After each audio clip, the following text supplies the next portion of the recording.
Bom sábado a todos. Abramos nossas Bíblias nos Salmos de número 147. Livro dos Salmos, o Salmo de número 147.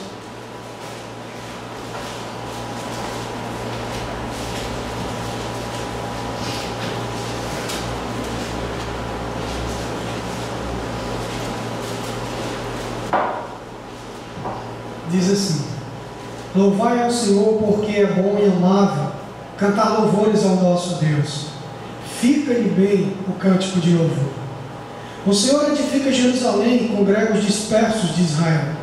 Sara os de coração quebrantado, lhes pensa as feridas.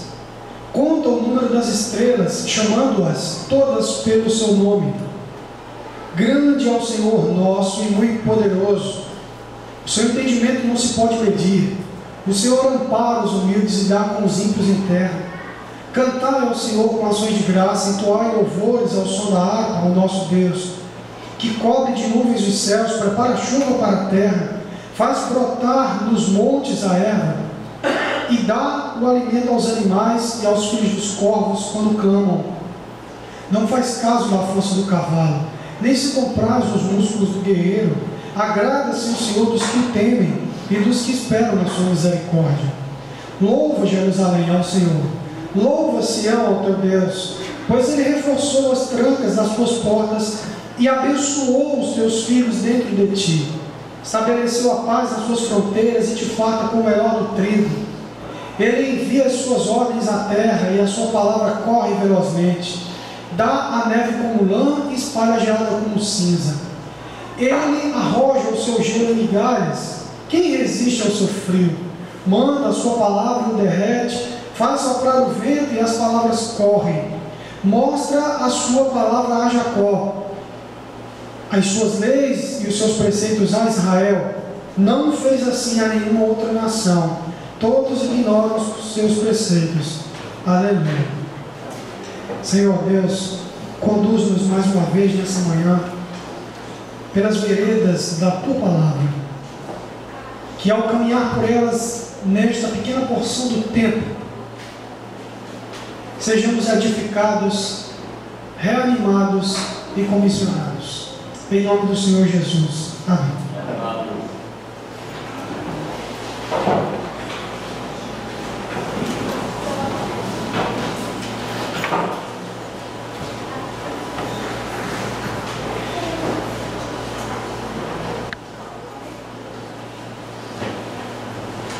Quão destruído precisa estar uma nação para que Deus possa reconstruí-la?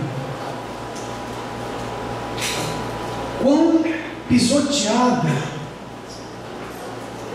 deve ficar o coração de um povo a ponto de Deus restaurar? Até quando a confiança e a credibilidade que as pessoas têm de Deus intervir precisa ficar esmigalhada para que Deus possa agir? Quanto disso precisa acontecer? Quando nós estudamos e nos demoramos por um pouco, querida igreja, na história do povo de Israel, e depois que a monarquia enfim se encerrou pela obra soberana de Deus, e os seus filhos e filhas foram levados cativos, um período muito tenebroso na vida desse povo aconteceu enquanto estava no exílio.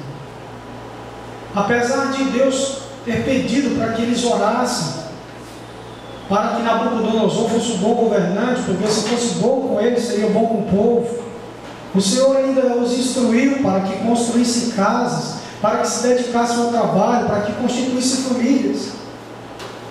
Mas mesmo assim havia um grupo e um sentimento generalizado de uma esperança abatida, de uma esperança pisoteada, de uma esperança quase escusa, de uma esperança quase indo-se. Mas o fato é que mesmo no meio dessa situação aterradora, muitos se acostumaram, e quando foi apresentada a proposta de retornar e recomeçar tudo de novo, reconstruir a cidade, reconstruir o templo, reconstruir a confiança. Muitos não quiseram, porque essa empreitada era algo muito alto. O Salmo 147, o seu contexto é de uma comunidade pós-exílica. É de um Israel que já passou pelo exílio e agora canta, fechando aquilo que nós chamamos de coleção dos saltérios do povo judeu. Louva ao Senhor por enfim eles olharem para trás depois de tudo que havia acontecido. De novo, tijolo por tijolo, a confiança desse povo foi levantada. E é com base nesse texto que eu quero trazer para você a reflexão que tem por tema louvando ao Deus restaurador. Porque o salmista diz uma coisa interessante aqui no Salmo 1, no versículo 1. Porque é bom e amável cantar louvores ao nosso Deus. E acentua: fica-lhe bem o cântico de louvor. Por que se encaixa tão bem louvar e o objeto que recebe o louvor, o sujeito que recebe o louvor, perdão? Porque o salmista subentende que no começo de sua poesia, de sua canção, é correto, é um encaixe perfeito, fica bem louvar a Deus. Por quê? Eu quero destacar para vocês as razões que ele aponta para nós nesse salmo, do porquê fica bem para nós louvar a Deus. E o atributo de Deus que nós vamos aprender, que nós vamos refletir sobre ele hoje nessa manhã, é porque ele é um Deus que restaura. Por isso eu pergunto: o quanto de sua vida familiar precisa ficar destruído para que você acredite que Deus pode restaurar? O quanto que sua esperança e confiança pode ser solapada para que você ainda acredite que Deus pode reverter esse quadro? O quanto que sua família precisa ficar dizimada, que o seu casamento precisa ficar esmorecido para que você ainda acredite que Deus pode fazer tudo de novo? Quero manter a esperança de que esse salmo nos ajude a refletir sobre essas perguntas. E a primeira coisa, sobre a necessidade de louvarmos a um Deus restaurador. Do porquê é tão bom e tão correto, porquê fica tão bem louvar a Ele.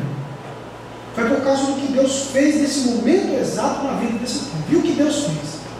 Em primeiro lugar, Deus restaurou no nível externo. Restauração no nível externo.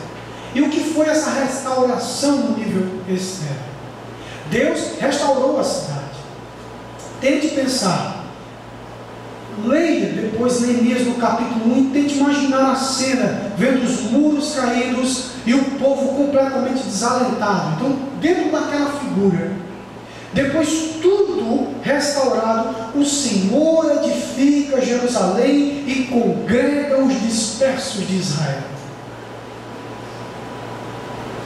Uma coisa é você imaginar como é que vai ser uma destruição no futuro. Outra coisa é você ver quando a destruição já passou. Jeremias lamentou por causa do quadro caótico que ele viu. Jovens mortos, os mais velhos chorando, as pessoas vendo tudo aquilo que era um símbolo da presença de Deus na vida do seu povo completamente banido. Um pagão vem, entra no templo, rouba os tesouros do Senhor, destrói os tesouros do Senhor. Nós não temos mais identidade nacional, nós não somos mais, nós não sabemos mais quem nós somos. Isso é um impacto no nível coletivo muito grande. E a primeira coisa que o salmista aponta foi essa restauração no nível externo, ou seja, coletivo. Primeiro a cidade, o todo representando as suas partes. A Sião do Senhor, é isso que ele está fazendo. Louva Jerusalém ao Senhor, louva Sião ao teu Deus, pois ele reforçou as trancas das tuas portas, diz o verso 13. Estabeleceu a paz nas tuas fronteiras. Neemias sabia muito bem o que era isso.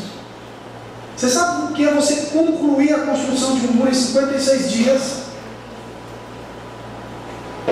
Separando em grupos por da muralha, da cidade destruída e agora sendo reedificada, com uma mão na espada e a outra, vamos usar uma ferramenta anacrônica aqui, e uma colher de pedreiro na outra. Foi no meio dessa agitação e dessa apreensão e desses desafios gigantescos que Neemias empreendeu a tarefa de motivar o povo. Não foi fácil para ele. Mas agora, depois com a restauração da cidade concretizada, eis a razão do porquê louvar a Deus.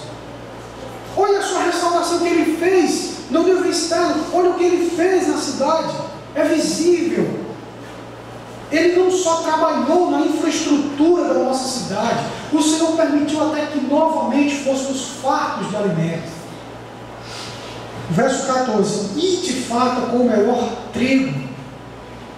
Irmãos, no período de pilhagem, uma das táticas de guerra e de cerco mais eficientes que existe, tanto hoje como fora no mundo antigo, é cortar o suprimento de comida e cortar o suprimento de água.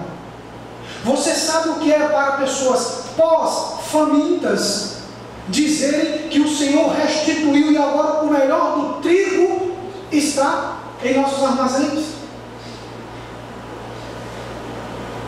Isso no nível material. E o que dizer do nível espiritual? No verso 19 e 20 o salmista diz: mostra a sua palavra a Jacó e as suas leis, os seus preceitos a Israel. O salmista sabia que o ponto nevrálgico, que o grande eixo da virada de todas essas mazelas e maldições que recaíram sobre o povo de Deus foi por desobediência. Então Deus, quando faz uma restauração, Ele faz completa. Ele traz de volta também a direção espiritual. Começou no nível externo e traz a lei para ser a direção espiritual para a vida do povo. Não fez assim a nenhuma outra nação. O salmista se alegra. O salmista se alegra. Esse foi o nível externo. Precisamos de alguns sinais. Muitas vezes, depois de um período de abandono, um período de descredibilidade, um período de não vermos as promessas de Deus se cumprindo, então Deus entende-nos muito bem. E Ele, como diz o Salmo 90, confirma um pouco das obras das nossas mãos, para que o povo ganhe um alento. Se a cidade era o símbolo de quem eles eram, e de um lugar, ter Jerusalém reedificada era ter um lugar de novo, entre as nações, é termos um lugar para morar, é termos aonde nós nos refugiarmos.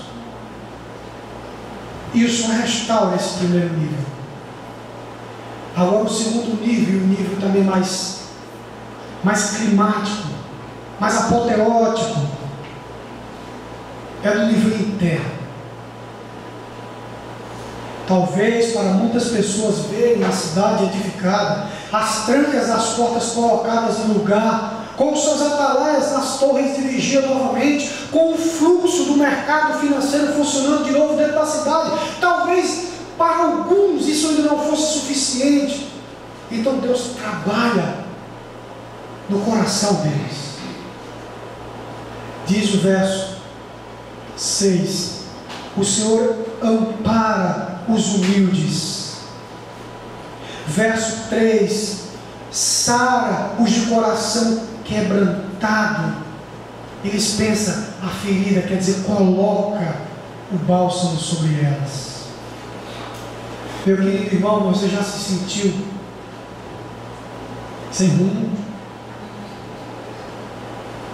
Já se sentiu realmente sem esperança alguma? A descredibilidade bateu a porta da sua casa. Deus sabe disso. E Deus sabe que para uma restauração ser completa, Ele não pode trabalhar apenas no nível externo. Ele precisa trabalhar nas feridas do nosso coração. A esperança desse povo se foi, como se foram os muros, as portas, e a identidade nacional.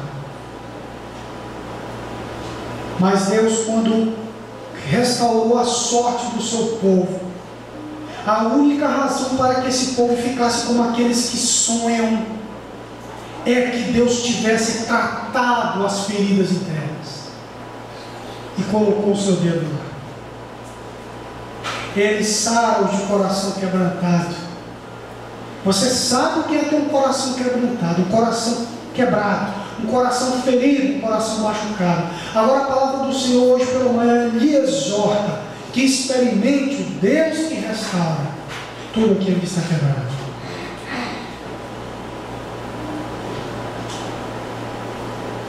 E como acreditar? E como esperar que Deus possa operar isso? Como ganharmos motivação? Como termos a nossa esperança enrijecida e num nível sempre crescente? É só você lembrar de quem o seu Deus é. O que o salmista vai delinear para nós agora é muito parecido de que você tem que apresentar uma credencial antes para que a pessoa ganhe confiança. Exemplificando, com certeza, a confiança de alguém que vai construir um prédio para servir aos seus empreendimentos, a sua credibilidade vai ser muito maior se ele soubesse que o engenheiro que iria projetar a sua construção fosse o então falecido Oscar Niemeyer. Por causa do seu trabalho, conhecido nacionalmente e internacionalmente, ganhou renome. E quando se ganha renome, ganha-se credibilidade. Agora eu vou apontar alguns versículos aqui para mostrar para você por que você pode continuar acreditando e tendo motivos para louvar a Deus pelo seu atributo de restaurador. Nos versos que ele colocou para nós, você vai entender por quê. Que nessa restauração externa, mas o ápice foi a restauração interna do coração desse povo, das feridas desse povo.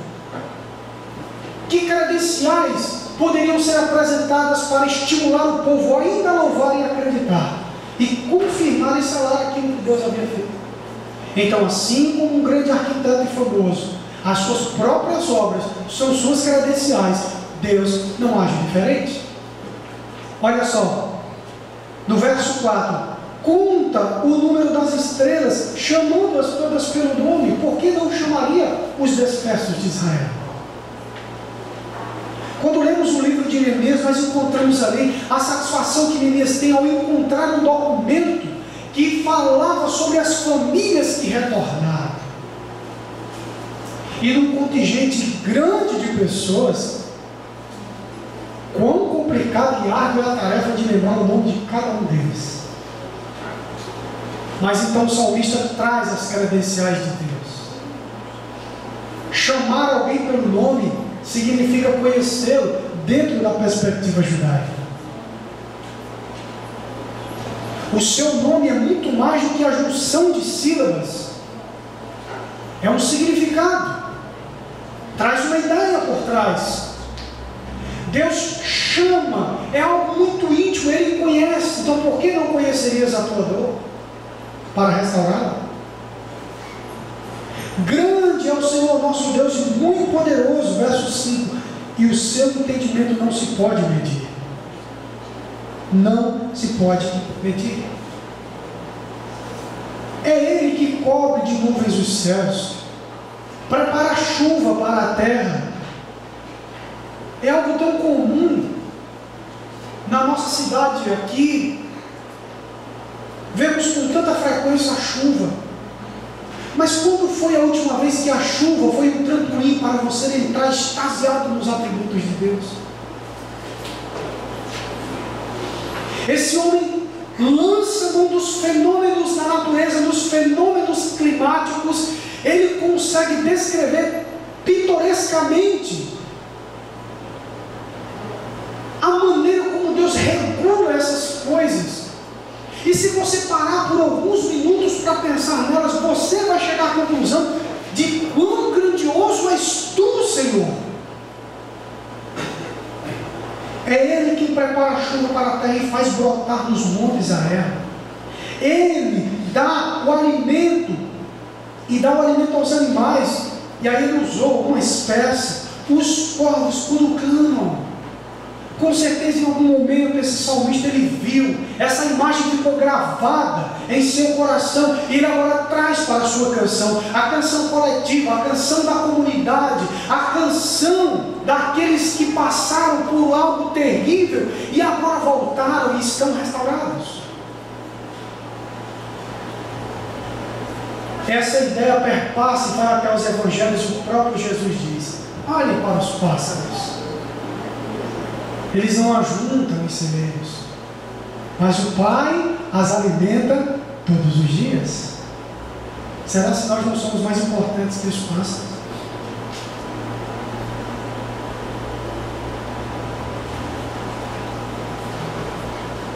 Ele dá a neve como lã. Ao assistir um trabalho de tosqueamento, algo que chama a sua atenção é a cor e a maneira que a lã era espalhada. Talvez as cinzas do altar acostumado no serviço do tabernáculo, como cinza que se espalha, ele está mostrando a amplitude. Ele prestou atenção nesse fenômeno e disse como a neve cai. E às vezes nós ignoramos a coisa científica, mirabolante, inteligente que está por trás dessas coisas. Deus é o designer inteligente. Ele é quem criou todas essas coisas. Amém. Não apenas para serem ignoradas pela a nossa percepção banal das coisas, mas para que de vez em quando, meu querido irmão, você lembre de quem é o seu Deus. Guias turísticos do Grand Canyon, ou vamos nacionalizar, talvez as cataratas de Foz do Iguaçu, poderão facilmente testemunhar para nós do quanto as pessoas se espantam ao ver aquela grandeza de volume de águas, ou aquelas fendas feitas lá naquele deserto dos Estados Unidos. Mas também eles conseguirão constatar o como eles, guias turísticos, por verem todos os dias aquilo, não se espantam mais. E são capazes até de, depois de um dia de trabalho, dormirem mediante as maravilhas da criação de Deus. Assim também acontece conosco. Estamos acostumados a ver e não percebemos que todo esse cuidado de Deus, Ele arroja, Ele lança o seu gelo em lugares. O granizo também é comum aqui. E esse gelo que é tão frio, com o sopro da sua boca ele derrete. Ah, sim, Ele manda a sua palavra e o derrete. E assim eu fecho, querida igreja. Por que o salmista achou que ficava bem o cântico de louvor a Deus? Por que razões devemos louvar a Deus? Dentro do contexto desse salmo. Porque uma coisa é louvar a Deus quando as coisas estão bem. Mas outra coisa é louvar a Deus no meio do caos. No meio, depois de tudo aquilo que havia passado. Quantos ainda acreditariam que aquela cidade poderia reerguer-se? Mas enfim, Deus cumpre sua promessa. Deus envia sua palavra, Deus envia sua lei, Deus envia homens, Deus usa homens, Deus usa pessoas que Ele capacita com o seu poder, não pela qualidade do vaso, mas pela qualidade do poder. Restaura a cidade de Jerusalém, a ponto de suas trancas serem fortificadas, restaura o mantimento em seus celeiros, e o principal, Deus sara as suas feridas, as do coração. Essas são as rachaduras mais difíceis de serem fechadas. As rachaduras do coração são as mais difíceis de serem alcançadas. E por isso esse Deus que alimenta pássaros, esse Deus que não se compraz na força do cavalo, mas agrada-se daqueles que esperam na sua misericórdia, esse Deus é um Deus restaurador. Nossa dor é real, nosso sofrimento é real, mas também é real o Deus que restaura. Seja qual for a tua dor hoje, a minha, o quanto esteja destruída a tua família, tuas esperanças, o quanto esteja dizimada a sua credibilidade em Deus, louvar a Ele fica bem. O cântico de louvor em nossa boca casa e é uma conjugação perfeita a Deus. Porque se você souber esperar nas misericórdias dEle, Ele vai fazer algo por você, a ponto de você dizer: ninguém nunca fez algo por mim assim, como não fez assim a nenhuma outra nação. Louve ao seu Deus. Fica bem para você e para mim elogiá-lo, através da música ou de um simples poema. Arrisque de vez em quando você compor o seu próprio salmo. Vai ser uma experiência gratificante. Escolha uma página avulsa, uma pequena folha, e componha seu próprio salmo. Faça uma leitura do contexto que você vive. Faça uma leitura correta do que Deus já tem feito por você. Considere o problema do que Ele não está fazendo, mas feche o seu salmo imaginando do quanto Ele ainda pode fazer, porque Ele tem credibilidade suficiente, Ele tem autoridade suficiente para extrair de nós, por pequena que seja, a esperança. E nós não podemos desacreditar, porque o nosso Deus é um Deus restaurador. Sara feridas, reconstrói cidades, devolve sua dignidade, lhe dá uma nova identidade, porque Ele nos ama. E por isso fica bem louvado, com tudo que você tem, seja com lágrimas de alegria, ou seja com lágrimas de tristeza, mas não deixe de regar o assoalho e o piso onde você ora com as lágrimas daqueles que, ainda que estejam juntando os molhos com muito sofrimento, mas deixe o chão onde você ora ser uma testemunha de que suas lágrimas não é as lágrimas de quem desistiu, mas as lágrimas de que ainda, daqueles que ainda esperam em Deus. Amém.